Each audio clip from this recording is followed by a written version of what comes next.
autorit greke nuk kanë dosje për ato. S'kan dosje për ato. Për zonjën Gjoka nuk ka dosje. Nuk ekziston dosje për zonjën Gjoka në arkivën greke.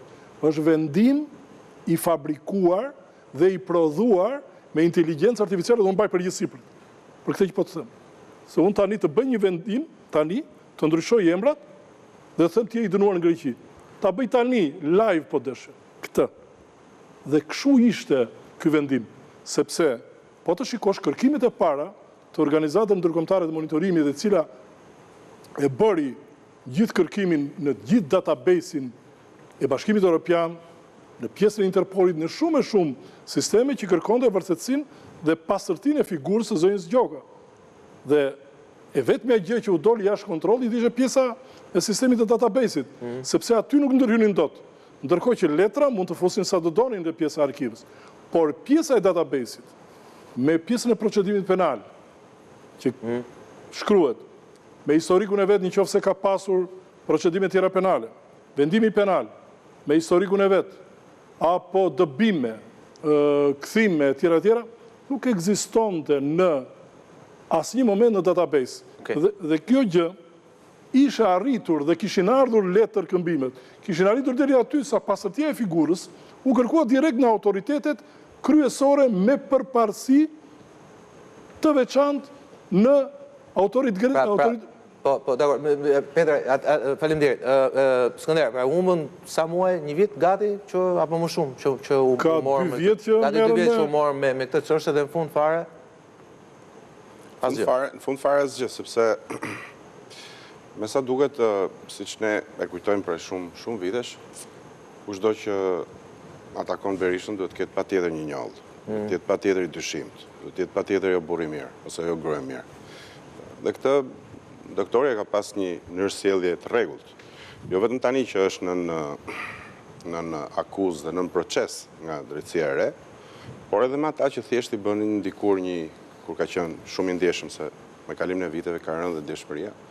Atëherë kur i bënin një akuzë publike, ai dilte dhe i përgjigje duke mos dhënë të dhëna dhe informacione rreth akuzës, po duke u marrë rregullisht me autorin. Dhe ti e the me drejtë edhe në editorial që është një njeri cili është marrë me jetën e njerëzve mbi këtë bazë kryesisht. Pra ata që i konsideronte se i kishte përballë, edhe i godiste. Natyrisht me gjyqtarën fjalë ka. Me thënë vërtetën shfrytëzon dhe faktin që ne nuk ja kthejmë në të njëjtën gjuhë, sepse jetët personale janë jetë personale. Për shembull, ti merresh me jetën personale të birit, për shembull, çfarë zbulon?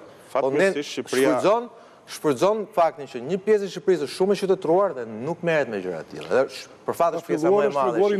Fatmirësisht Shqipëria nuk pulson më këtë. Kjo është më shumë Sokol është një shkëmbim dhe është një debat dhe është dhe një përbaltje që i përket kulturës viteve 90. Ne na vjen nga ajo dekadë na vijnë shumë të këqija, me thënë drejtën, sepse u rrëzu shteti, ndodhin shumë dhe Berisha ka qenë fatkeqësisht për ne, ka qenë një ndër arkitektët dhe zbatuesit e asaj dekade të keqe që ne trashëguam. Prandaj, unë them që edhe ndaj gjyqtarës është jo vetëm një luftë tani më mbi këtë refleks të vjetër të kushzuar të Berishës, por edhe mbi rrethanat e reja, mbi rolin që ajo ka në gjithë procesin e hetimeve ndaj Berishës, edhe gjykimit, po sepse ka pas edhe ajo hapat e veta e ka ndjek dosin siç e ndjek një gjyqtar GKK-s. Pra, unë mendoj që është një kartë që vërtet u doq, po që ecet gjithmonë me teknologjinë e vjetër, hidh balt sepse diçka ndoshta në fund do të ngjesh. Teknologjia e vjetër për shkak efekte të reja. Zoti Shef, ty do të pyes në fund fare se do të veshëm mëse përbashkët. Prisida, po sot shoqata e gjykatësit në vend që si e shikoj unë, në vend që të reagojnë në mbrojtje të një gjykatëse, merr dhe bën një koment të pakërkuar për një gjë që në fund fare dhe nuk ka shumë lidhje, sepse reforma në drejtësi që është në Itali s'ka lidhje fare, është pothuajse në invers të asaj që është reforma në drejtësinë në Shqipëri. Pra nuk kanë dhe përputhje nuk kanë dhe shumë përputhje. Megjithësesi, është reforma në drejtësinë në Itali, referendumi, populli voton kundër reformës së qeverisë,